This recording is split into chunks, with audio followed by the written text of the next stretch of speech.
Hey everybody, we are live with Tom Avery. I'm very excited. I see that we've got already a pretty decent crowd going on, Tom. We've got about 40 people already just waiting to get into this. All right, awesome. And, I'm turning down my volume on the thing, so I'm watching this. People can chat with us. Really, really super fun and cool. I love these live events, and I love talking to people like you, Tom. How are you doing today? I'm doing fine, Peter. How about yourself? I'm doing great. I'm doing great. It's always fun to talk tennis and talk with people who are passionate about the game. And Tom, I have watched you for a long time, and I think I might have told you this once. Just a little tribute to Tom's coaching is. I was teaching this little boy, AJ, and it had been like a week between our lesson, and the weather was really bad. And AJ comes, and his strokes have actually improved. And I'm thinking, okay, he hasn't played any tennis because the weather's no good, and we haven't had a lesson. And so I asked AJ what he was doing because he obviously improved, and he said, "Oh, yes, sir. I was watching Mr. Avery's lesson on YouTube." Oh, that's awesome, Peter. Thank you. I appreciate that. Yeah, yeah. Well, I'm a big fan of yours as well. Well, thank you. Yes, I really like your teaching style, and you really connect with your students. Well, thank you so much. Thank you so much. Well, what is it like there in Naples? I was there like a month ago. Thank goodness I got out of this Georgia weather. Tell everybody what Naples is like and what Naples tennis is like, so everybody who's been freezing all winter can be jealous of you. Yeah. Well, Naples is beautiful. I mean, the average temperature year round is, mid 70s, so it's nice. Summertime, of course, is, 95 every day and humid.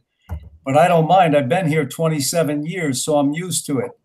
And it's good for us, it keeps, as you get older, you can stay loose. You can still stretch when it's hot. So I like that. But Naples is a big tennis town, too. A lot of tennis activity. Oh, my goodness. Well, I did a sound check, Tom. This is pretty cool. And I asked, can you hear us? And Anna, who I coached, said yes. So that was very nice of Anna to let us know. So people are hearing us loud and clear. And we're going to be talking about consistency secrets. Now, why consistency? Why is that so important? Well, Peter, bottom line, if you're not consistent, if you can't keep putting the ball in the court and giving your opponent the opportunity to make a mistake, all right, you just have to maintain that consistency to the best of your ability. Absolutely. It's a very important part of the game. That is very, very true. And so what we're going to do tonight, we're going to get into a couple things with Tom. This is Tom Avery. I just want to introduce him. Now it's 9:05. I don't like to waste too much of your guys' time as far as we want to give you guys big time value tonight on tonight's call. So you can go out on the court tomorrow and feel like you know what to do to be a more consistent player. But I want you to know that you are learning from an expert tonight. This is Tom Avery. Tom Avery was one of the first to get on YouTube, and I've been watching for a long time, and I thought, that's pretty cool to do that and to share your passion with the world. So he's one of the people who inspired me to get on YouTube and start making videos. He's an elite tennis coach, and he, with the USPTA, he's a graduate of Vic Braden's Tennis College. So, I mean, he's been doing this a long time and has taken his craft very seriously. And he has also been on the Tennis Channel many times. So let's start with that. Tom, I am jealous. How the heck did you get on the Tennis Channel? That's a lifelong bucket list dream of mine, too. Yeah. Well, fortunately for me, when the Tennis Channel just started, they really didn't have much instructional material on the channel. So I approached them and I said, hey, I've got, a lot of footage. Would you like to use it? So they said, well, send it to us. I sent it to them and they liked it a lot and they put me on. So it was nice. I was on for, 2 or 3 years on the Tennis Channel there. Yeah. That is great. That is pretty cool. What was that like when you turn on the tennis channel and then there you are on the tennis channel? I mean, what is that like? Well, it's like a kid, I was like, hey, look, Mom, I'm on TV. Yeah. I bet now, did your mom actually ever was your mom still around? Did she get to see that? No, she never saw it, but I told her about it. She, was Okay. happy for me. Yeah. I hear you. And that is great. So, okay. So, let's get into this because you have consistency secrets. I'm going to be putting the link out there, and you start out in your first line when you're talking about this new program you have, which has over 100 quick fix videos. Your first line says, "Want keys to getting better as you get older." And I just want to know, really, is that a sales line? I mean, can you really continue to get better as you get older? A lot of people think you can't teach an old dog new tricks. Yeah. Well, I don't agree with that. And the guy who said that is still in the mud, stuck in the mud. Okay, Peter. To me, Peter, that's what life is all about, is about getting better, improving as we get older. I don't know if you remember, do you remember the actor, humorist? His name was Will Rogers. You ever heard of him? Oh, yeah. Yeah.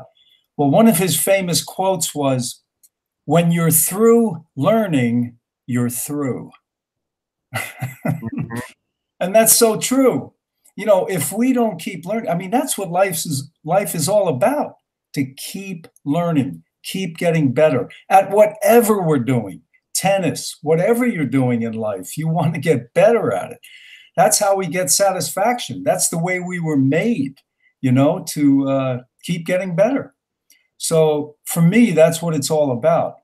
And, I'll hit the big 7-0 this year.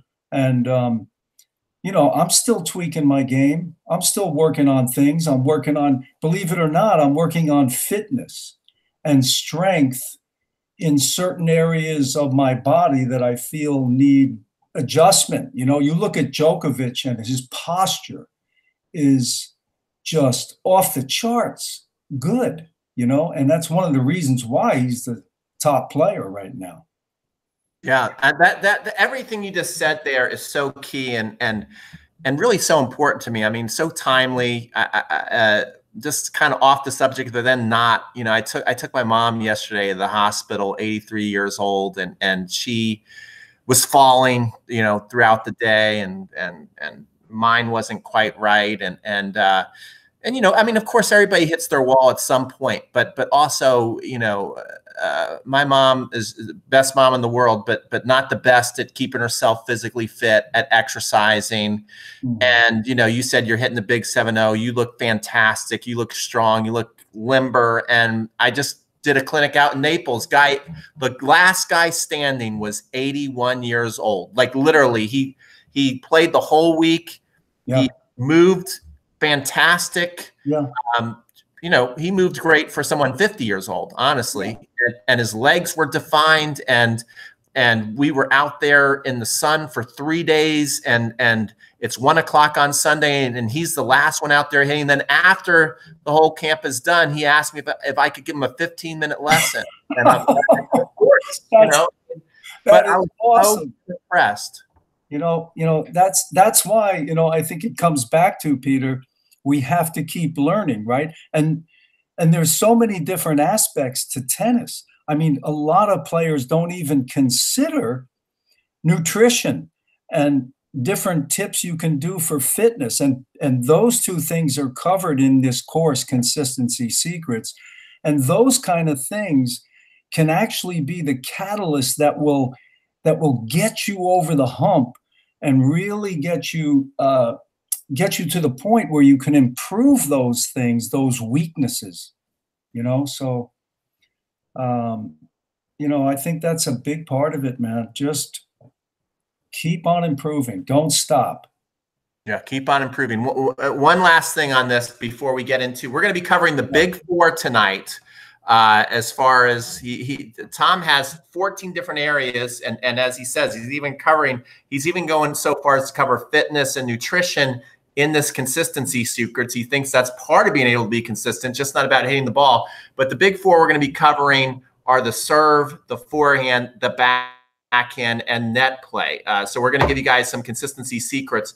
But one last thing on, always looking to improve. There is a fantastic Facebook series called Tom versus Time, and it's Tom Brady.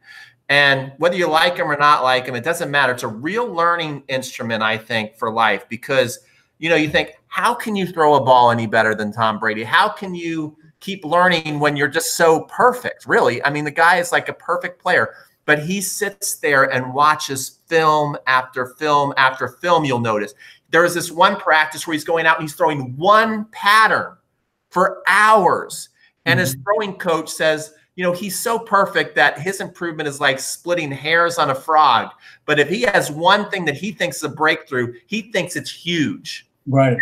And just the idea that Tom Brady thinks he made a huge improvement, it doesn't matter if it's just a micro improvement. Mentally, if he's going out there on Sunday and he thinks he's made a big improvement and he's that much better than all his competition, then he is. And that's why he wins. Yes. It reminds me of Larry Bird. Same way. Yeah. And Kobe, last point. It's so I could just talk about this for hours. Last point, again, love him, hate him, doesn't matter. Kobe Bryant would talk about he had like a mathematical formula, like if everybody else is going to come to practice these hours, and then I go to practice before that and then stay after that, within a certain amount of years, I'm actually going to be like 5 years better than everybody else. I mean, he literally thought like that. He thought like, I'm literally 5 years better than the players that I'm playing against, who are the best players in the world. Right. So just interesting. It is. So let's, did you want to say one more thing? No, go ahead. Go ahead. We'll get into it. Okay. So let's go into this. So I have this thing I call leaks, deficiencies in people's strokes. So I have a course called Consistency, Stop Missing for No Reason at All. And I talk about, if you have these leaks, you're going to be inconsistent. So I'd like to get your opinion on the leaks on the big four, what you have seen through the years, and maybe some tips people can do to fix those leaks. So first, let's go through the serve. What have you noticed through your years are the biggest leaks that people have on their serve that they're doing wrong that they can go out there and improve and start working on tomorrow?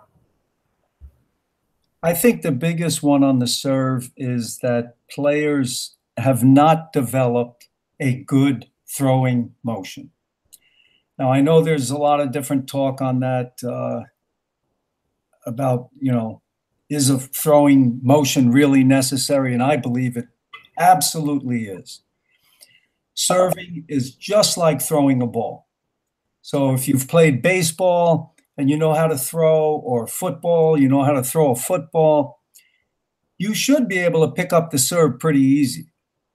But for a lot of women that have not played baseball or have not thrown a football, even European men and South American men who don't play baseball, let's say they play soccer instead, sometimes they have a hard time developing the serve, unless they started when they were 5 years old and they had a good coach.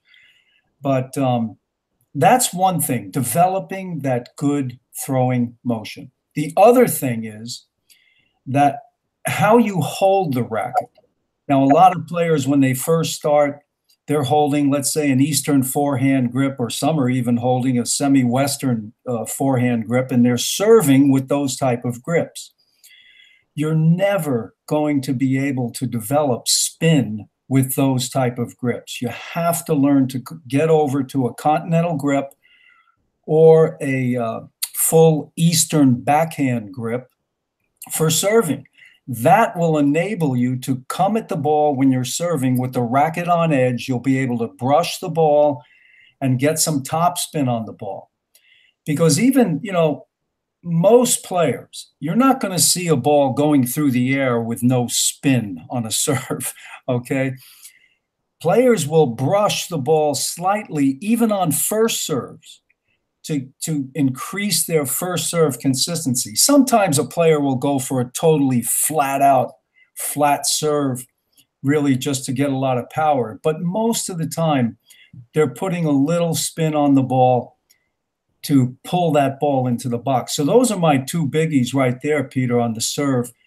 Learning that throwing motion, learn how to throw a ball, have a catch with your grandkids, throw against a wall, learn how to throw, and learn to hit a serve with a continental grip or an Eastern backhand grip so you can get some spin, because spin equals control. You can clear the net by 5 feet, 6 feet, and pull the ball down into that service box. Very cool. I like that. And I agree with you. I'd like to see maybe if some people even comment, because I have seen videos from some pretty popular online instructors who I have a lot of respect for and think they have a lot of great points. And I even get their point about why they're making it. But I have heard people go out of their way to say serving and throwing, it's a myth that it's actually not like that. But yet anybody who grew up playing ball sports like you did, like I did, like some, you know, I've talked to some legends of the game like John Newcomb and people have had fantastic serves. Yeah. They all say it feels like a throw. And so if you grew up playing those sports and then you go and serve, you know, the whip, the snap, the rhythm, it feels like a throw. I don't think it feels like a shot put. That doesn't make sense to me. No, not at all. Not at all. Yeah. Yeah. Absolutely. It's a throwing motion. I would like to see if we have any comments on that. I mean, if I were to, when I learned the strokes were too low, now at 55, coaches show me the loop. I've developed a stroke that looks like a fake loop, still working on as the technique gets, okay, cool. If I were to kind of marry the two ideas I think the shot put idea is good in that, you know, I do believe in a deep tilt. So if you get down in a tilt and then you go up and then you add a throwing kind of idea, almost like you're going to throw a long bomb down the field rather than a fastball across the plate.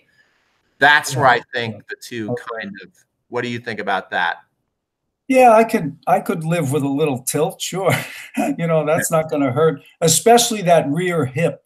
You know, you want to get that rear hip, the hip that's furthest away from the net. You want to get that back and down so you can, you know, come around with that when you go to hit the serve. Mm-hmm. Cool. Yeah. Yeah.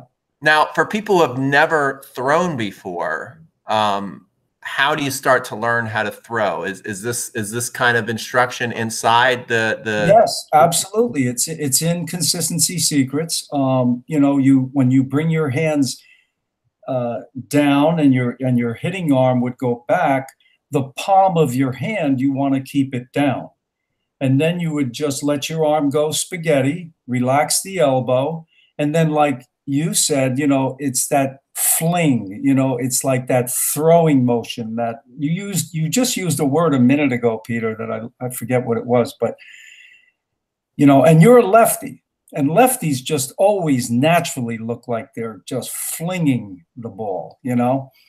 And yeah, but that's in Consistency Secrets, how to learn how to throw. And it's something you just have to, really loosen up with. And it's kind of, you know, time you're doing these new movements, you know, it's kind of like, you know, you're learning a new dance or something, you know, it's a little awkward at first, but, you know, you do it for a little while, you pay your dues a little bit, and it becomes totally natural.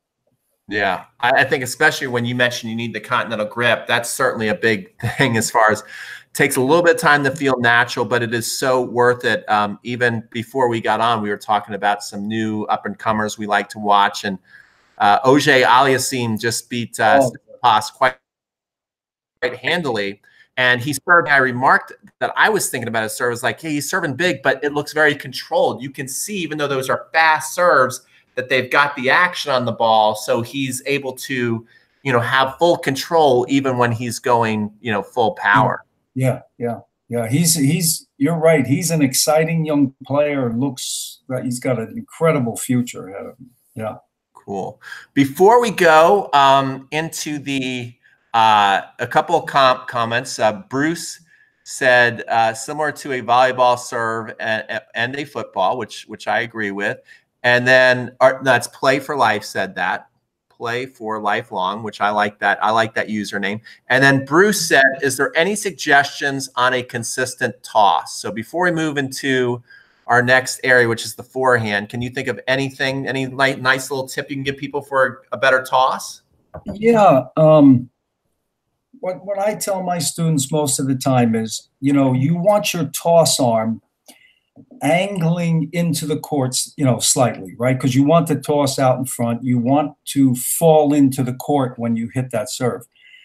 But I tell people to, you know, don't hold the ball in your fingertips and don't hold it in the palm of your hand. Hold it in between. And when you release the ball, just open your hand so that the ball basically comes out with very little spin. You don't want a ball coming out of your hand spinning like crazy, you know. You want it pretty still. You just want a ball with very little spin. And if your toss arm takes the same motion every time and you let go of the ball at around nose height, and your arm is going, you know, pretty much the same speed all the time, you're going to start to get a consistent toss. You know, it'll start to be in the same spot all the time. And I tell my players, you know, like when I'm coaching them and they hit, you know, I see their toss, it looks really good. They hit the serve, they get the serve in the box, and I say, okay, man, that's it. Now you have to keep visualizing that spot. You want the same speed on your toss arm, get it to the same spot. Okay, cool. And do you think the height of the toss, like a higher toss like Lendl, or a lower toss like Roscoe Tanner, do you think one is better than the other, or is it vary player to player, or do you have a preference on what you'd like to see? Here's my comment on that. You know, the pros, a lot of them toss high. Okay, there's a lot of pros now on the ATP tour that do not toss high. They toss just to the peak of the reach, and that's my preference. You got guys like Kyrgios, you've got Alexander Dolgopolov, the Bryan brothers. They do not toss the ball high. They toss the ball pretty much to the peak of the reach.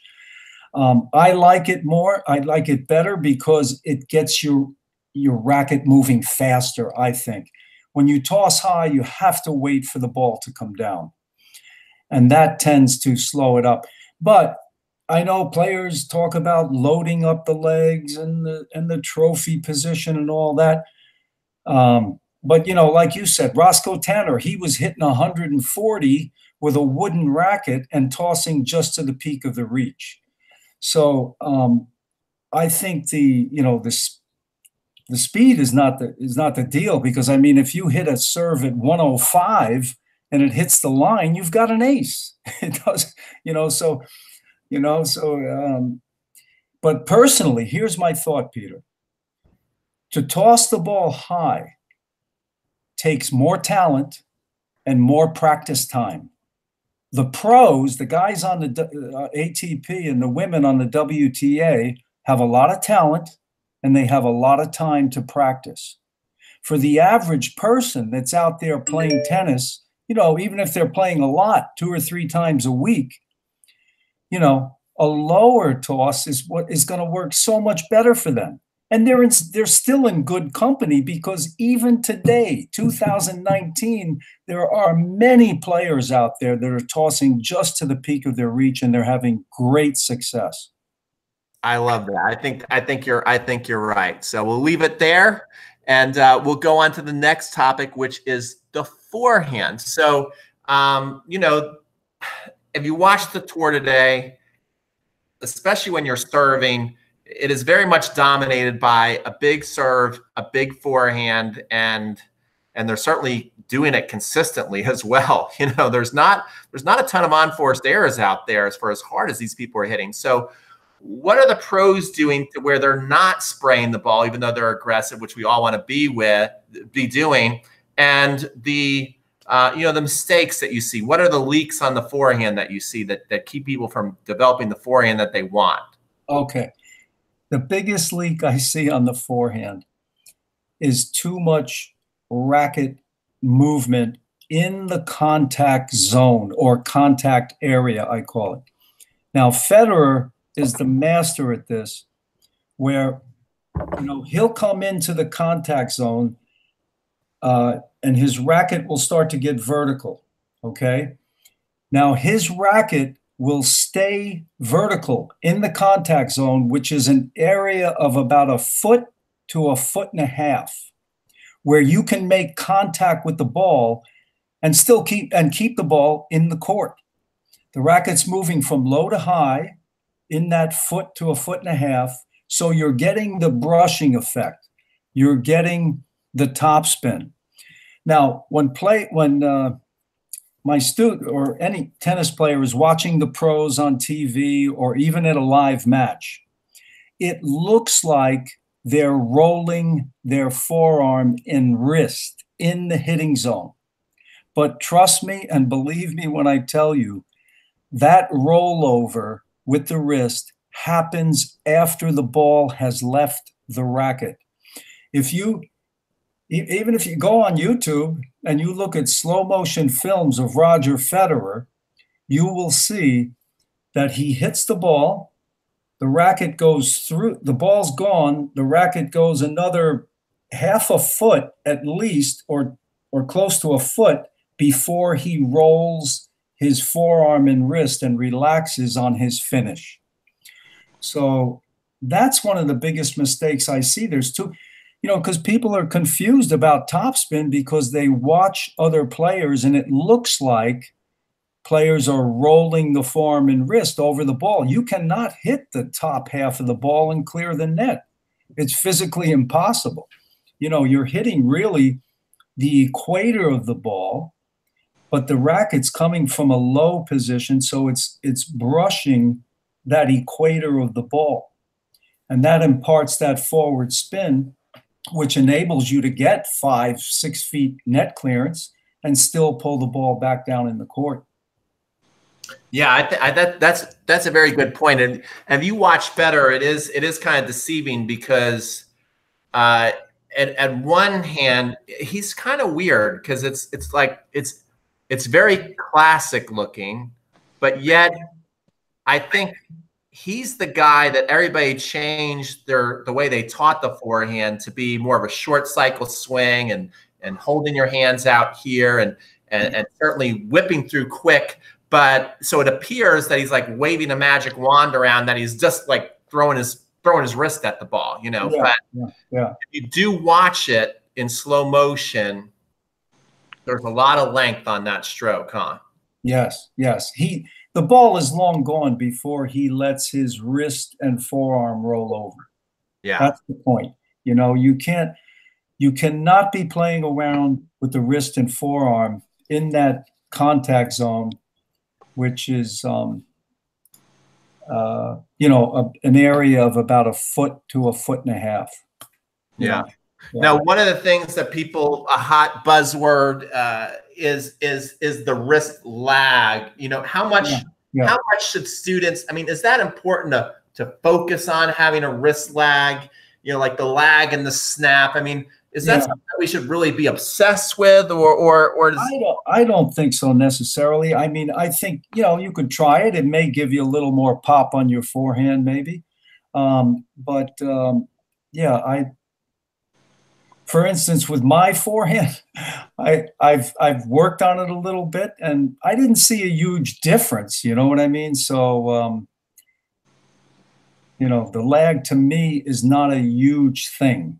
Although Federer does, see, Federer, I find that he's very flexible. He's a loose player, you know, and I think that actually helps him get a little more pop with not much effort, you know, so it works well for him, you know. But you look at guys like Djokovic and Andy Murray and those guys, I don't know, you know, if they have I've never really studied their forehands in particular, see what kind of lag they're getting. Yeah. I agree. I think a lot of that stuff is nice to have and lots of times happens naturally. Sometimes it doesn't for some players and they need to focus on it. But I think you hit it on the head when you talk about really focusing on the hitting zone.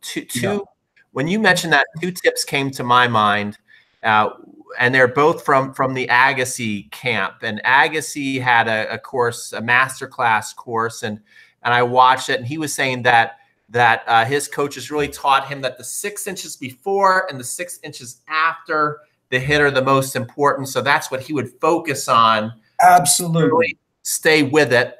And I thought that was a really good tip. And then Nick Bollettieri, they made a course together too a long time ago called the TAC.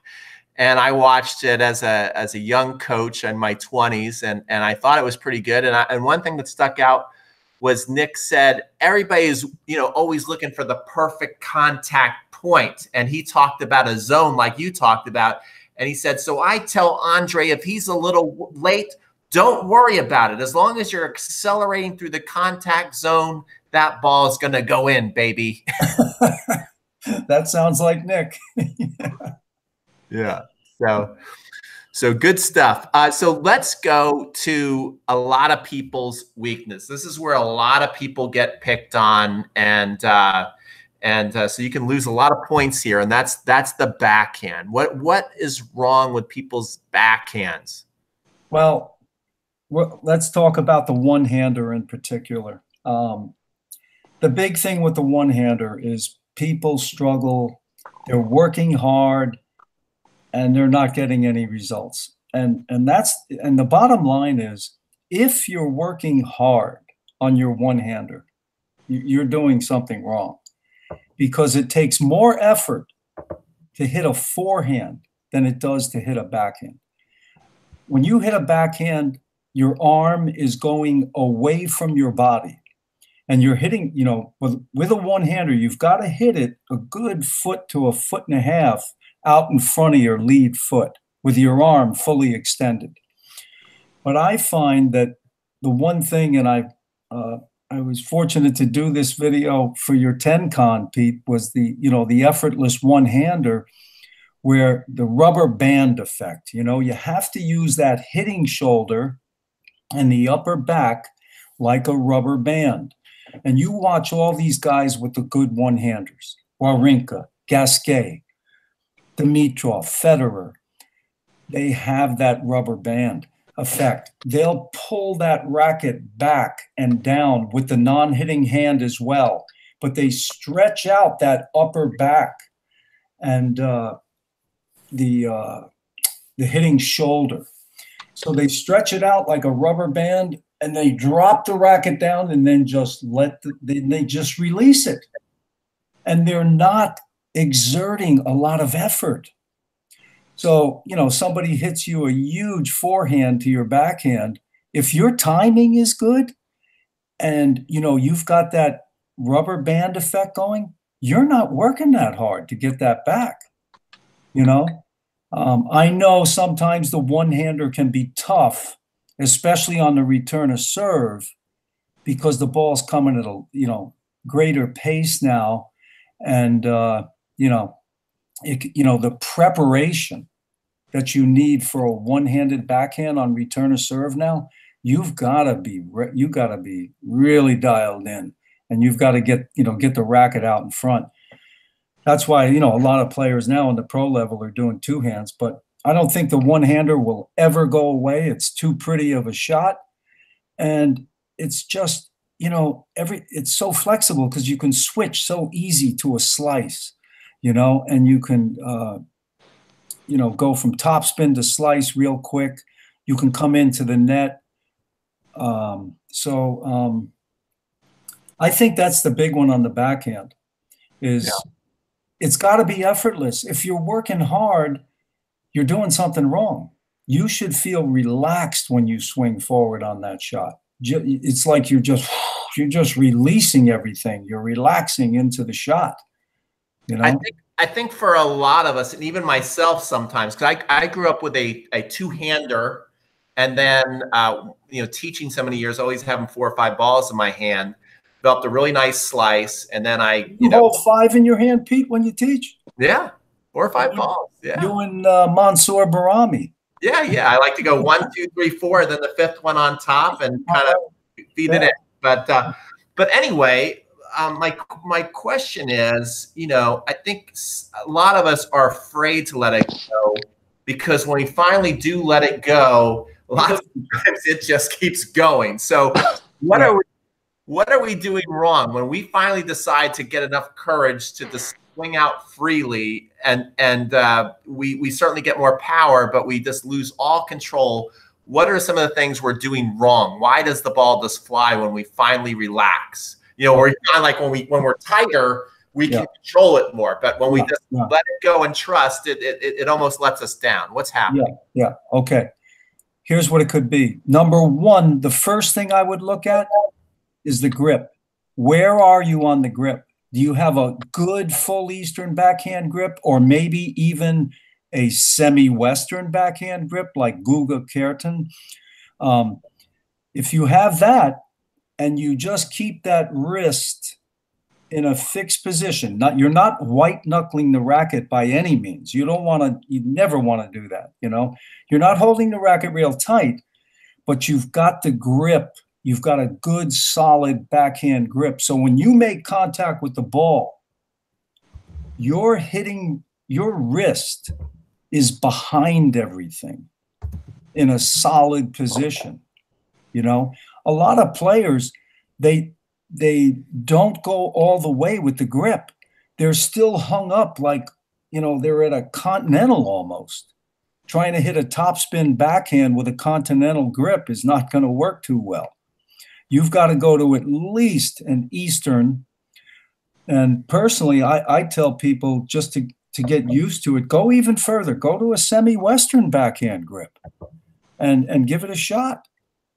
And you get used to that, you're going to have a backhand you can use for the rest of your life, I agree. I think that's huge. I think going over and being super aggressive with your grip, I like to call it like the motorcycle grip, or when you're going to hit, pretend like you're making contact with your fist.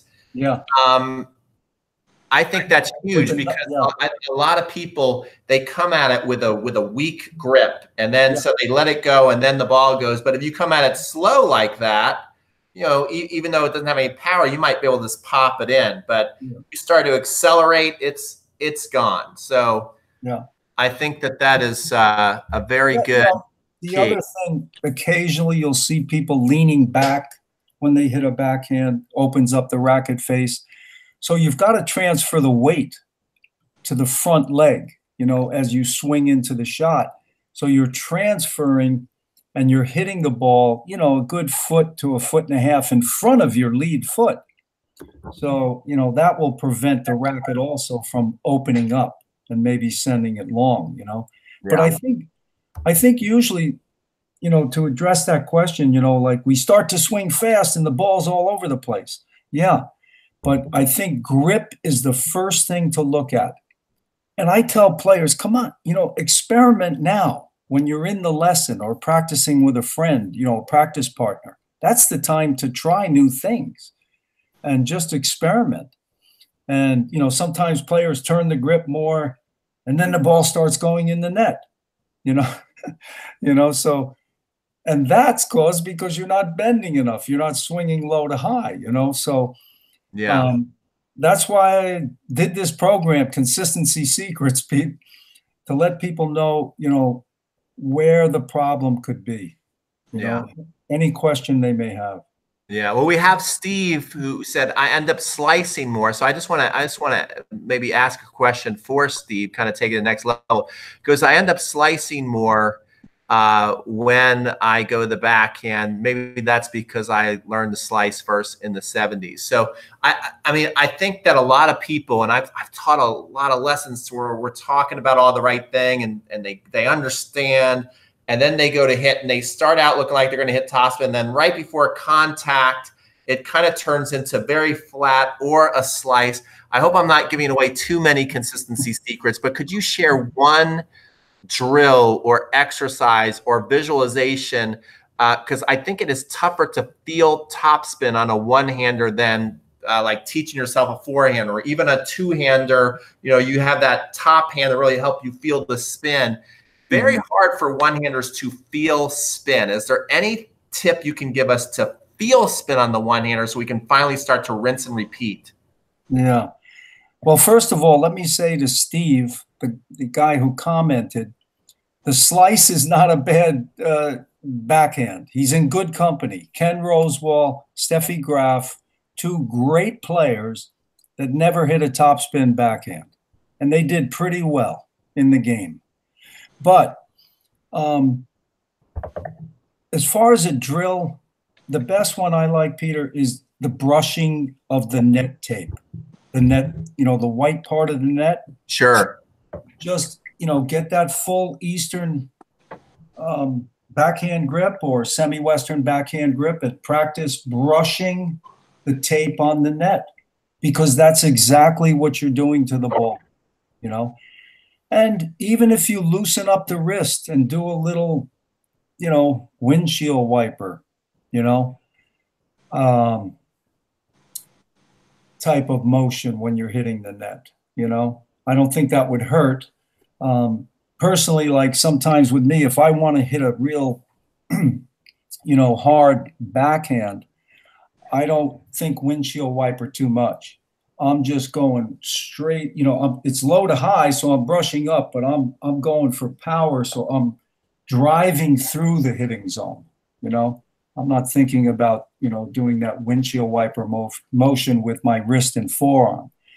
But, for short angles, if you you'll see Federer do that shot a lot. His opponent comes into the net and he'll hit that little short angle backhand, and he flicks it, and like Borg used to do that all the time to McEnroe as well. He'd flick that two-hander, into that little piece of pie over there in the service box, and McEnroe couldn't get it. Yeah. Yeah. Yeah, absolutely. I did put Bruce's link in the chat, not Bruce, Tom's link in the chat because I know you guys have been on for a while, and so I just want to make sure that you see that if you want to read through his consistency secrets, you can do that. And I'm actually going to be giving away, if you just hang on 10 more minutes, I'm going to give away a pretty cool bonus for anybody who does sign up for the Consistency Secrets course, because I do believe in it. I do believe in Tom's coaching. Like I said, I have watched him for a long time. His information is very solid, easy to follow, makes common sense. And, I've seen my own student improve when it rained for a week straight. What? Thank you, Peter. Oh, watching your yeah. videos. It's So, nighttime now. I'm just listening to these guys. They're finishing up now. Can who's ever, I think your partner, Tom and Peter. can you tell your partner to get off the Yeah. I don't know how that came on. I can see he's on with us, and I don't think he realizes that he's on with us. And Bruce, you got to chill out a little. Okay. because we can hear you. Okay. All right, here we go. So now we're going to the net. Okay, so let's say we played a good point, we put in a serve, we fought off some backhands, we've hit a Federer forehand approach. How do we not mess up at the net? What are the common mistakes you see people do at the net? Well, the biggest one I see, Pete, is there's too much movement going on with the lower arm. I think players realize, hey, if I can put a little underspin on this volley, I'm going to have a little more control with it.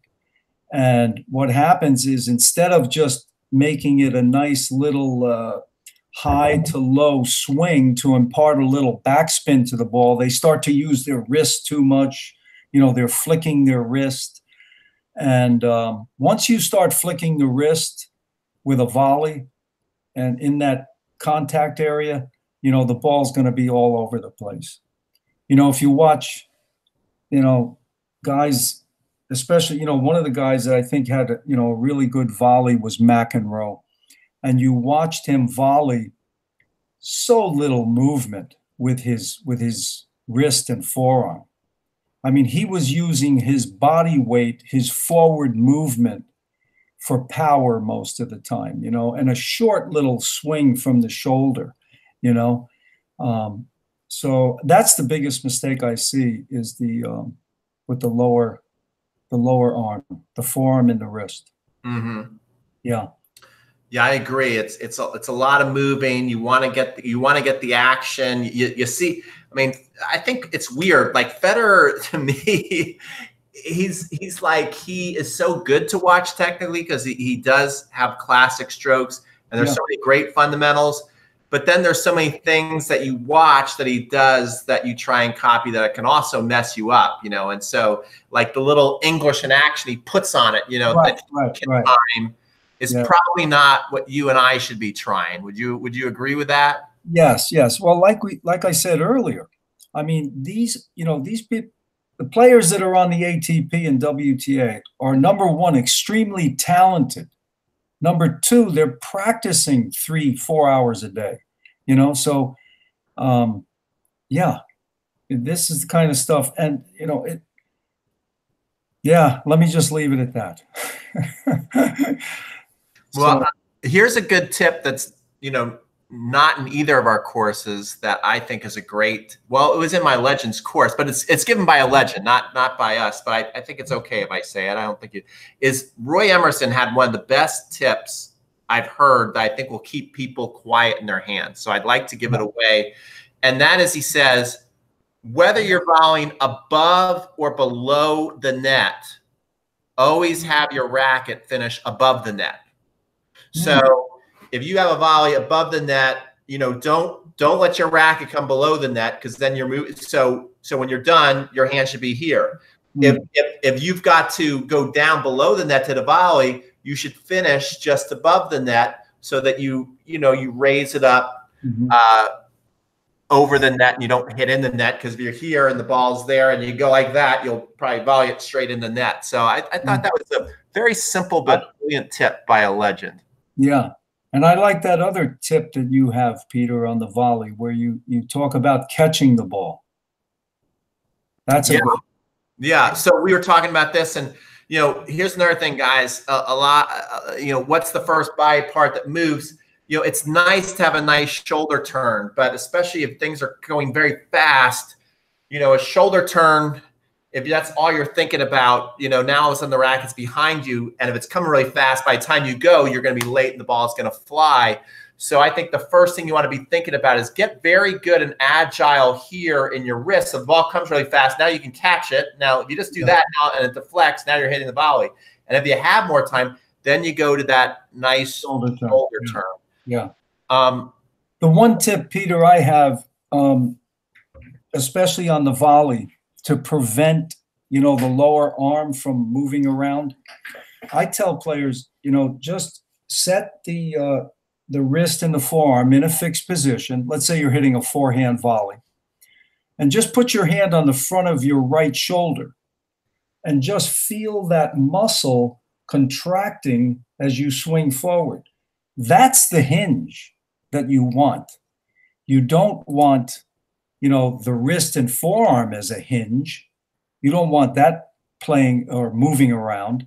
You just want the whole arm moving as a unit, you know, with a slightly high to low swing. So you're going to impart a little backspin to the ball, because it always comes back to spin equals control, you know. So the better you get at spin, slice and topspin, the better you're going to become as a player.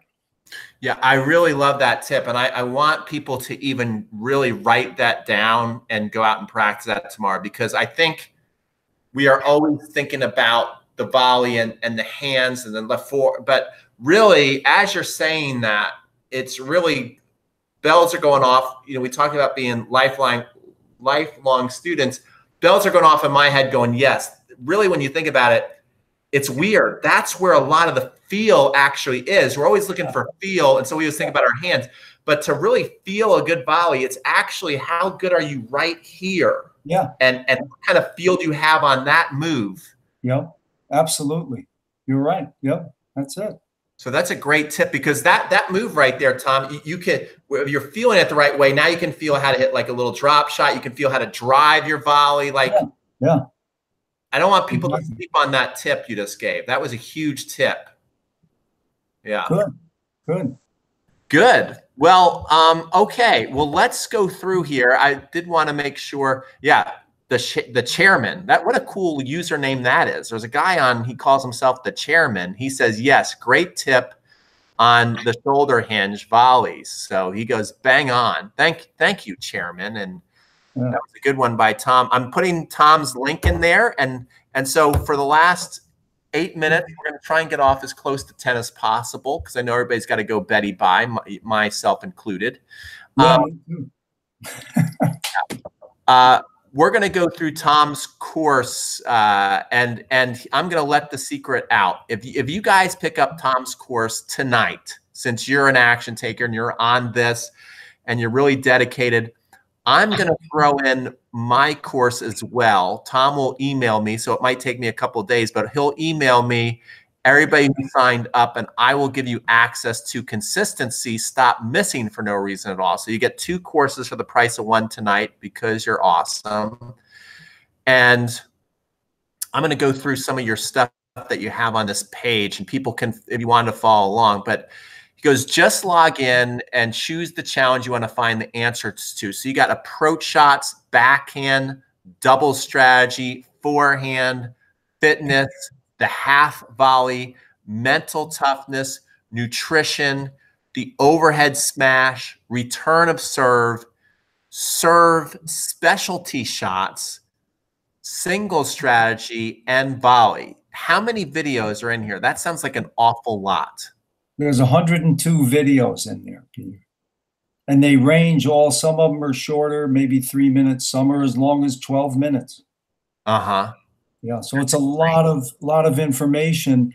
And but the good thing about it is that, as our games progress and as we, keep trying to improve, different questions are going to come up, different problems, so there's so many problem areas in here that my students have asked me over the years. And I'm sure there's many that a lot of your subscribers could benefit from as well. Yeah, it's really cool. One of the things I like too is you've got serve secrets, one hand back, and then you've got a little kind of preview so people can play the video and kind of get to, if they don't know you, get to know your teaching style. You're in the kitchen on one of them, which I love.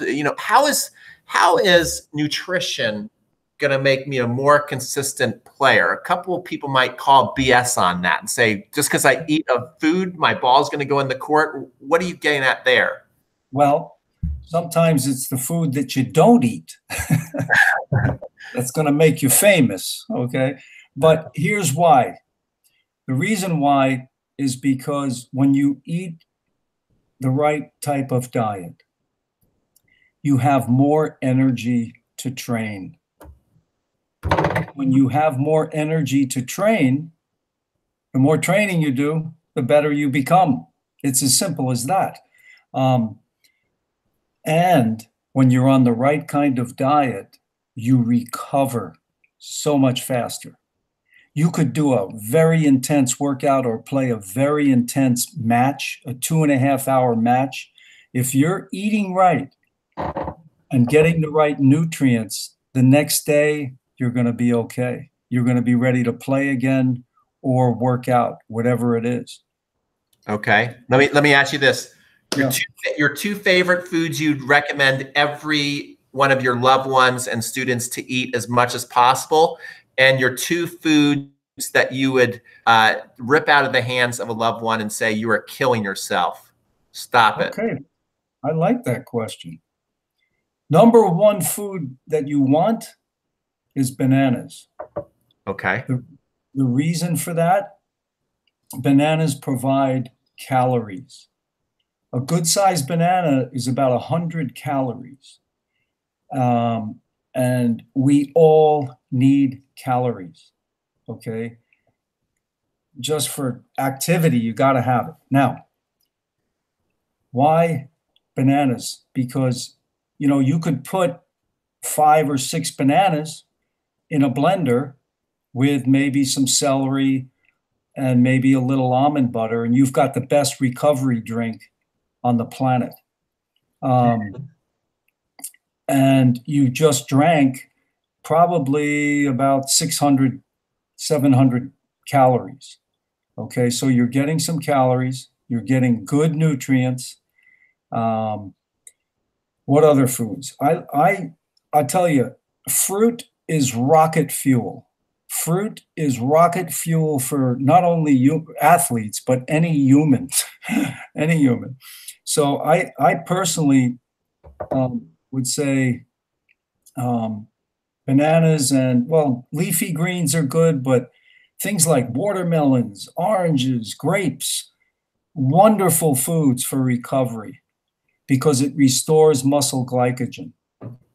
And there's so much confusion out there that people are still saying, where am I going to get my protein? and that is one of the biggest myths on the planet. It really is. The number one food that I would say to avoid is probably, and I know people are going to hate me for this, but I speak the truth, and that's all I ever speak. So cheese. Cheese is one of the worst foods you can put in your body. And why? Why? Mm-hmm. Creates acidosis condition in the body. Uric acid. You're going to have an inflamed condition. You're not going to recover. Your body is working hard to digest that food, sapping your energy. And then the other product I got, is just animal foods, period. Meat, chicken. That people think that those things are healthy. They have nothing to do with your health. They have a lot to do with lining the pockets of the meat and dairy industries, So I know this sounds a little hard-hitting, maybe, but it's the truth. I've been studying this stuff as well for a long time. And, I mean, for me, I've been, on a plant-based diet for 11 years.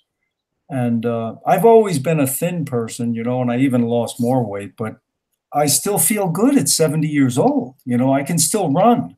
I can still play tennis, and I definitely know that it's because I did switch to a plant-based diet. Because, I mean, most of my life I was eating, pizza, pot roast, hamburgers, French, whatever I wanted, Okay. Very, very interesting. Yeah. Very cool. Yeah. Well, awesome. Well, thank you so much for your time. Peter, my pleasure. And thank you for having me on, man. I appreciate it. Yeah. And so one more time, I'm going to put your link in there one more time. And is there any kind of, what if somebody goes, you know what, I'm scared to try because, it's certainly not expensive when you think about, going and taking lessons. You go take a lesson, you take 2 or 3 lessons, you're into it, $200-300, right. And you can't remember anything that the coach taught you. This is, you get to go back and forth for life. So I really do think online instruction is the most economical approach, especially for people who use it and go back to it. You're getting a steal of a deal. But what if somebody goes, well, what if I don't like it? What if I don't like this? What happens? Well, if they totally don't like it, we'll give them a refund, and we're here to help them. They can call me on my cell phone, and we, encourage questions. If you have a question that's not in this course, send us the question. I will make a video. My partner, Bruce, who does all my back end, puts everything up online, does all my internet marketing. He will get it up there, and we will make sure if you're having any problems with technical or with your game, I'm going to make a video to help you with it. I mean, that's why I'm here. That's what I do, and yeah, we like to make a buck from it, but we're not, money is not the huge issue here. We're trying to help people enjoy this great game. You know, to me, it's an awesome game, a game that you can play for your lifetime. And we're just trying to help people have more fun and getting more satisfaction, the satisfaction that comes from improvement. Yeah.